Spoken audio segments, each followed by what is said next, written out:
बिहार के काराकाट में पवन सिंह का आगमन होता है और यही वो पवन सिंह है। तो उन्होंने कहा था कि चल दिया पवन तो रोकेगा कौन। तो कहीं ना कहीं पवन एक हवा है और पवन हनुमान भी है। तो उस हनुमान का आगाज कहीं ना कहीं काराकाट में होगा। तो स्वागत कैसे कीजिएगा ऋतिक जी? स्वागत आप लोग करेंगे और नहीं, आप उनके भाई हैं और काराकाट और शाहबादियों में कोई अंतर नहीं है। बिल्कुल अंतर नहीं है, हमारा घर है। सबसे पहले तो मेरे काराकाट के सारे जनता को, जितने भी मीडिया से हमको लोग देख रहे हैं जी, सबको मेरा प्रणाम है, नमस्कार है। और रही बात, तो ये हमारा घर है, यहाँ से आ रहा और काराकाट में ज्यादा का फर्क नहीं है। और घर में स्वागत कैसे होता है ये आपको भी पता है। ये यहाँ का स्वागत पवन सिंह का पूरा दुनिया देखेगा, पूरा देश देखेगा। पवन सिंह कब आगमन कर रहे हैं यहाँ पर? पाँव कब रखेंगे?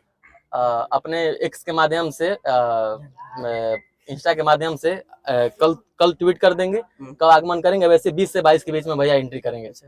काफी नेताओं में गहमा गहमी है कि पवन सिंह का क्या होगा, पवन सिंह को सपोर्ट कौन करेगा। कुछ लोग करेगा कॉमर्स का स्टूडेंट से साइंस का सवाल पूछिए तो बढ़िया रहेगा। तो पवन सिंह से कैसा सवाल? देखिए, मैं बता दूं आपको कि बहुत कम बोलते हैं। उनके मन में बहुत ज्यादा वो नहीं होता है किसी के बारे में गलत बोलना या किसी के प्रति गलत सोचना। पवन सिंह बस इतना ही सोचते हैं कि जनता मेरे लिए भगवान है और किसी से कोई गिला शिकवा नहीं है। आप लोग इस क्षेत्र से बिलोंग करते हैं तो आप लोगों को पता होगा कि इस क्षेत्र में क्या काम हुआ नहीं हुआ है। तो काम के नाम पे जो जनता को 15 साल से मूर्ख बनाया गया है, और मैं भी क्षेत्र में घूम रहा हूँ इतने टाइम से, 2-3 दिन से।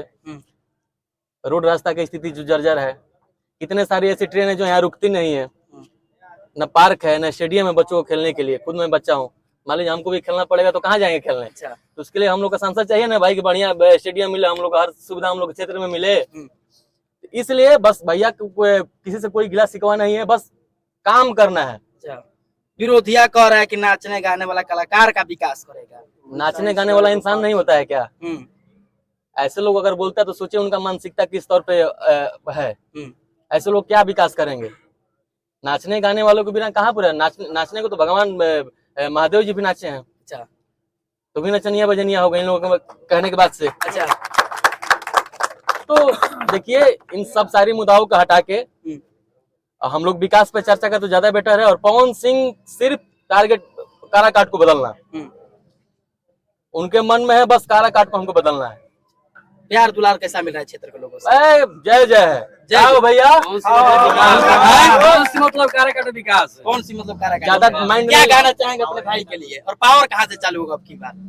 पावर काराकाट से शुरू हुई है, खत्म हुई। कहीं बीच में विपक्षी सीज कर लिया तब? सीज नहीं होने वाला, पावर सीज होने वाला हमारे देश। क्या गाना कहेंगे अपने भाई के लिए? कि मांगिले आशीष भैया छूके चरनिया कि दे दी है अपन दुलार,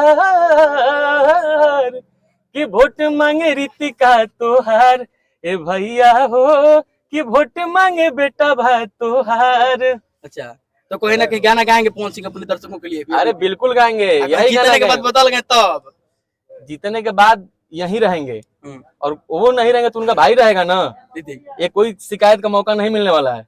एक बार जैसे और लोगों को 5 साल का मौका मिला है, वैसे इस बार इस भाई पे भरोसा करके आप लोग मौका दीजिए। काराकाट को बदलने का काम नहीं करेंगे तो फिर जो बोलिएगा वो। चलिए, और भाई सुना दीजिए अपने भाई। कौन सा गाना सुनना चाहेंगे बताइए? पवन सिंह का ही गाना सुना दीजिए। टिकुलिया वाला गाना कि हंसला तो भाग हमर जाग जाए, कि हंसला तो भाग हमर, भैया के लिए मैं गा रहा हूँ, जाग जाए कि जा हमरो उमर अरे तोहरे के लाग जाए। और ये पूरा काराकाट की जनता गाएगा कि जा हमरो उम्र तहरे के लाग जाए। इस बार काराकाट को बदलना है, सब लोग ने ठान लिया है और बदलना ही है। कुछ लोग विरोध कर रहे हैं कि पवन सिंह जो है नचनिया है बजानिया, वो काराकाट में क्या विकास करेंगे? वैसे लोगों को सोच देखिए ना, आप अपने आप से सोच के देखिए कि कैसे मानसिकता के लोग हैं इस धरती पे। नचनिया बजनिया क्या इंसान नहीं होता है? कहीं भी जाइए शुभ काम में तो नचनिया बजनिया पहले ढूंढे जाते हैं। बिना नचनिया बजनिया को काम सफल हो वाला बाबू। काराकाट की जनता पूछ रही है कि साफ साफ बताओ बदलाव होई कि ना होई? एकदम होई बदलाव। अब की पवन सिंह ही है। केकरा साथे बनी? साफ साफ बताएं, केकरा साथे बनी? पवन सिंह। कौन सी? जनता पार्टी, निर्दलीय पवन सिंह का पार्टी जनता है और जनता उनको जिता के दिल्ली पहुंचाएगी। क्या नाम है आपका? मेरा नाम ऋतिक सिंह है, सब हो गल काम तो खतर नाम का बा। क्या बात है। तो कहीं ना कहीं आप ऋतिक सिंह को सुन रहे थे और उनके समर्थकों को आपने देखा है। बहरहाल आपको ये वीडियो कैसे लगा कमेंट सेक्शन में चलिए बताइएगा जरूर। करने के लिए यूनाइटेड जेडीयू में चले गए, कभी आरजेडी का समर्थन किए। वो अस्थायी रूप से यहाँ राजनीति नहीं किया और अस्थायी रूप से यहाँ के लोगों की समस्याओं को जानते भी नहीं है। जैसा कि मैं लगभग 40-50 किलोमीटर की यात्रा करके लोकसभा काराकाट में हम यहाँ डेहरी पहुँचे हैं। हमको दिखता है कि डेहरी में पिछले 3 वर्ष में केंद्रीय मंत्री होने के बाद भी यहाँ जो जनपद नहीं चुने गए तो उन्होंने क्या विकास किया है, ये सारी चीज़ें सबके सामने हैं। और एक मन में लोगों का और सवाल है कि आरा क्यों नहीं पवन जी क्यों काराकाट चुने, उसका भी मैं जवाब दे देता हूँ, फिर आपका जवाब 2 सवाल में लूंगा। देखिए, आरा एक ऐसा लोकसभा क्षेत्र है जहां लगभग सारी व्यवस्थाएं, जो मूलभूत व्यवस्था होती है, चाहे अस्पताल हो, चाहे कॉलेज हो, चाहे रोड हो, चाहे ब्रिज का काम रहा हो, चाहे रेलवे स्टेशन, वहाँ जो हमारे भाई गए हैं वो देखे होंगे, लगभग 70 से 80% ऐसे काम है जिससे आरा पिछड़ा हुआ था। आरा का काम हो चुका है। पवन सिंह आप लोगों के आशीर्वाद से, बिहार वासियों के आशीर्वाद से एक ऐसा चेहरा है, एक ऐसा नाम है कि जो पिछले 32 वर्ष से गायकी के क्षेत्र में है। देश विदेश में दुनिया उनको पहचानती है, जानती है। उसका देन बिहार के लोग, यहाँ की जनता जो प्यार आशीर्वाद दुलार दिया है, जो घर में अपने बेटों को सम्मान दिया, वह सम्मान पूरी दुनिया में झलकता है और दिखता है। इतना बड़ा चेहरा पवन जी ने सोचा कि अगर 70-80% काम वहाँ हो चुका है, वहाँ ब्रिज का काम हो चुका है, वहाँ रोड का काम हो चुका है, स्टेशन का काम हो चुका है, अच्छा अस्पताल बन चुका है, अगर सारी चीज़ें वहाँ हुई है और वह चीज़ें 15 साल में काराकाट में ना अच्छा अस्पताल देखने को मिला, ना कोई यहाँ जो मंत्री जीते हुए थे वो शिक्षा मंत्री रहे और अपने शिक्षा मंत्री रहे तो एक नवोदय विद्यालय तक नहीं ले आ पाए। तो यहाँ ना शिक्षा व्यवस्था मिली है, ना चिकित्सा व्यवस्था मिली है, ना कोई बहुत बढ़िया सड़कें हमको मिली यहाँ, और ना ही कोई कॉलेज की ऐसी व्यवस्था है जहाँ अच्छी शिक्षा मिल सके। तो बहुत सारी मूलभूत सुविधाएं, ना कोई मेडिकल कॉलेज है, ऐसी सुविधाएं हैं जो उससे काराकाट 15 साल केंद्रीय मंत्री देने के बाद भी वंचित रहा है। उनका इतना सोचना है कि मैं काराकाट को चुनूंगा इसलिए कि कुछ ऐसा काम करके वहाँ जाऊँ, कुछ ऐसा काम करूँ वहाँ जाकर के काराकाट को लगे कि हाँ, अगर कोई बड़ा चेहरा चुनाव लड़ने आया। काराकाट लोकसभा को बहुत कम लोग जानते हैं, बिहार के बाहर लोग नहीं जानते हैं, लेकिन आज काराकाट के ऊपर पूरी दुनिया की नजर है। सबसे बड़ा हॉट सीट बन गया है पवन जी के आने के बाद ये काराकाट। मैं निश्चय कह सकता हूँ, और इसलिए कह सकता हूँ कि पिछले 2 महीने से जो घटनाक्रम घटा है वो किसी से छुपा नहीं है। और पवन जी ने तय किया है, शाहाबाद और आरा और ये काराकाट की दूरी बहुत ज्यादा नहीं है। जो मान और सम्मान आरा में लोगों ने उनको दिया है, वह डेहरी में मिला है, वह पूरे बिहार में मिला है। यह सोच करके काराकाट को उन्होंने अपना लोकसभा क्षेत्र चुना है चुनाव लड़ने के लिए। जितनी अफवाहें आ रही हैं, किसी अफवाह में कोई दम नहीं है। पवन सिंह का सिर्फ एक ही नारा है और एक ही सोच है, एक ही विचार है कि काराकाट के विकास के लिए, काराकाट के नौजवानों के लिए, काराकाट के हमारे बड़े बुजुर्गों के लिए, उनकी सुविधाओं के लिए, मौलिक उनका अधिकार जो मिलना चाहिए उसके लिए, अस्पताल के लिए, अच्छे कॉलेज के लिए, यहाँ जॉब क्रिएशन हो सके, यहाँ कुछ प्लांट लग सके, इस चीज़ के लिए काराकाट को उन्होंने चुना और काराकाट चुना। आपका कोई सवाल नहीं? पवन सिंह कब से क्षेत्र में नजर आएंगे सर?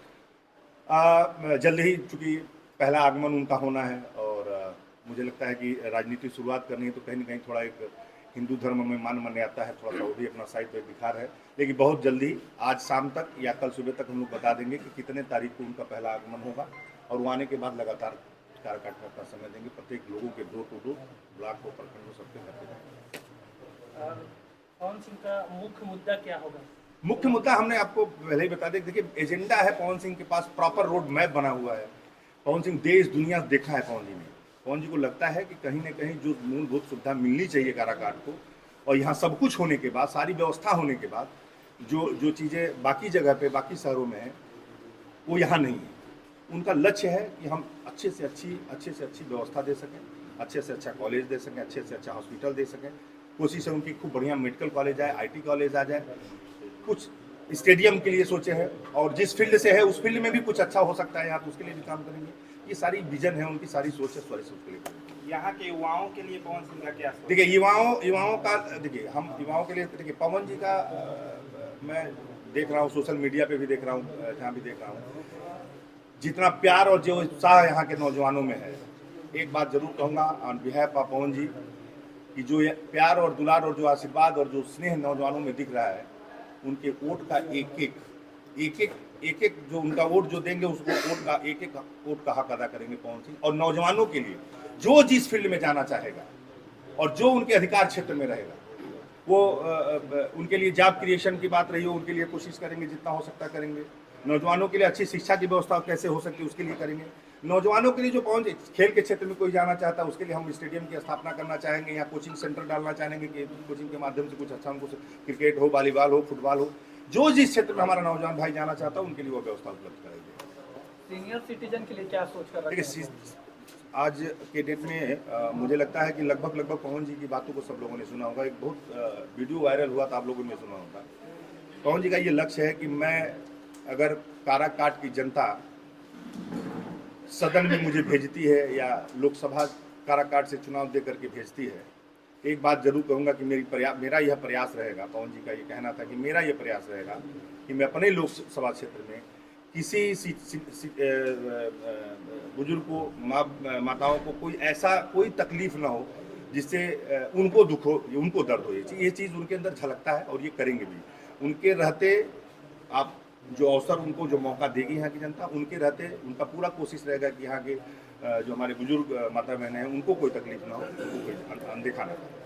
अच्छा, ऐसा भी सुनने में आता है कि जैसे मान लीजिए कि कुशवाहा जी, उपेंद्र कुशवाहा जी 5 साल सांसद रहे, महाबली जी भी रहे और उसके बाद उन्होंने ना के बराबर काम किए हैं। अगर ऐसा हो सकता है कि लोग कहते हैं कि पवन सिंह तो सिंगर हैं, फिर ये गाने बजाने में लग जाएंगे तो फिर हम लोग वही धोखे में पड़ जाएंगे। देखिए एक चीज़ बड़ा स्पष्ट करना चाहूँगा और बहुत अच्छा सवाल किया है आपने। पवन जी 32 साल से गायकी कर रहे हैं। पवन सिंह के साथ आने वाले पता नहीं सिंगर कितने आए होगा। और आज के डेट में भी दुनिया में यूट्यूब पे सर्च करिएगा, गूगल पे सर्च करिएगा, दुनिया के सबसे टॉप 3 सिंगर जो है, दुनिया के सबसे टॉप 3, उसमें आप पवन सिंह है, आपके बिहार के लाल है पवन सिंह, उसमें है। उनको ना नाम की कमी है, ना पैसे की कमी है, ना शोहरत की कमी है। भगवान ने उनको सब कुछ दिया हुआ। एक भाव है, एक मन में इच्छा है, और ये हमारे लोकतंत्र की खूबसूरती है कि हम चाहते हैं कि राजनीति के माध्यम से आकर के सरकार की जो व्यवस्था होती है उस व्यवस्थाओं को अपने आम जन तक पहुंचाने का प्रयास करेंगे। जिनके मन में यह संदेह हो कि काराकाट आएंगे, चुनाव जीतेंगे और चले जाएंगे, तो बड़ा स्पष्ट कहूँगा कि 5 साल आपने उपेंद्र कुशवाहा जी को दिया है, यहाँ से और भी लोग चुनाव लड़े उनको भी दिया है। 2008 के परिसीमन के बाद ये चौथा चुनाव है। ये 5 साल बाद आपको वोट देने का मताधिकार होता है, 5 साल बाद फिर आप वोट देने चलेंगे। अच्छा, कुछ लोग ये भी कह रहे हैं कि अगर पवन सिंह अगर निर्दलीय से आते हैं तो बीजेपी, और हम अगर वो बीजेपी में अगर शामिल हो जाते हैं तो उनको 100% हम लोग वोट दे देंगे। देखिए हम एक चीज़ बड़ा स्पष्ट कहेंगे कि पवन जी अभी निर्दलीय चुनाव लड़ रहे हैं जी। काराकाट की जनता अगर चुनाव जिताती है तो काराकाट की जनता ही तय करेगी कि पवन सिंह को कहा जाना है। चुनाव जीतने के बाद डिसीजन पवन सिंह का नहीं होगा, जो डिसीजन होगा वो काराकाट की जनता तय करेगी कि पवन सिंह को कहा जाना है। अच्छा, एक बात बताइए, अगर काराकाट की जनता विजय श्री का आशीर्वाद पवन सिंह को इस बार देती है तो जीत के बाद पहली क्या प्राथमिकता हो सकती है? देखिए हम एक रोड मैप हमारा है काराकाट के लिए। जल्दी हम एक अपना जो एजेंडा है, अपना एक घोषणा पत्र है। पवन जी जैसे आते हैं, हम लोग कुछ 10 प्रमुख मुद्दे हैं जो डेहरी में होना चाहिए, काराकाट लोकसभा में होना चाहिए।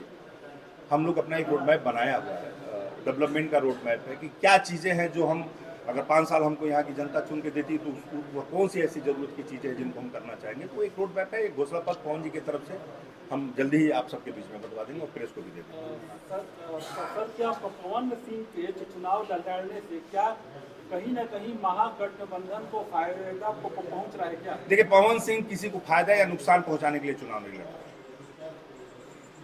पवन सिंह चुनाव लड़ रहे हैं काराकाट की जनता का आशीर्वाद देकर के सदन में जाने के लिए। और मुझे पूरा विश्वास है कि जो प्यार, सम्मान, दुलार, मान बिहार के लोगों ने पवन सिंह को दिया है, जिसकी बदौलत पूरी दुनिया में उनकी पहचान है, तो मुझे पूरा विश्वास है कि लोग चाहे कुछ भी कहें, लेकिन नौजवान साथियों ने और घर की माता बहनों ने ये तय कर लिया है कि पवन सिंह को काराकाट से चुनाव जिता करके 5 साल अवसर देने का हम काम करेंगे। इस लक्ष्य को लेकर किसी से हमारा कोई कंपटीशन नहीं है। हम किसी के बारे में अच्छा बुरा बोलना नहीं चाहते हैं, ना अच्छा बुरा बोलेंगे हम कभी। किसी का फायदा हो, किसी का नुकसान हो, उससे हमको कोई फर्क नहीं पड़ने वाला है। हम जानते हैं कि काराकाट की जनता कितना प्यार करती है पवन सिंह को, कितना आशीर्वाद देगी, और उसी आशीर्वाद प्यार के बदौलत हम सदन में पहुंचेंगे। 2024 में काराकाट की जनता पहुंचेगी।